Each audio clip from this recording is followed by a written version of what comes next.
Veganuary, day 18. Today we're making sticky cauliflower, a perfect and easy dinner to warm you up on a cold night in Canada. Preheat the oven to 425 Fahrenheit. Chop one large cauliflower into florets. In a large bowl, whisk together 250 milliliters of all-purpose flour, 15 milliliters of cornstarch, 2 milliliters of salt, and 250 milliliters of water until smooth. Drop the cauliflower into the batter, then lift it out, shaking off the excess batter, and place it on a silicone mat on a baking tray. Don't let them touch.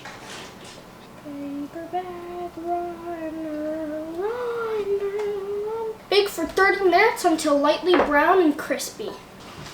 In a large pot, add 2 milliliters of salt, 80 milliliters of soy sauce, 60 milliliters of maple syrup. Syrup is one of the 4 major food groups. 60 milliliters of rice vinegar, 1 minced clove of garlic, 15 milliliters of sesame oil, and then 5 milliliters of minced fresh ginger. Now we're going to bring it to a boil and stir. Whisk together 30 milliliters of cornstarch and 60 milliliters of water in a small bowl.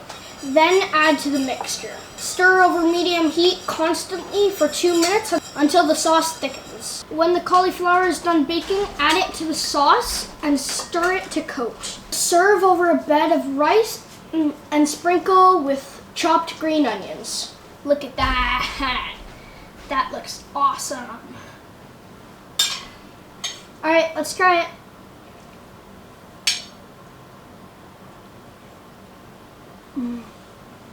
That tastes so good.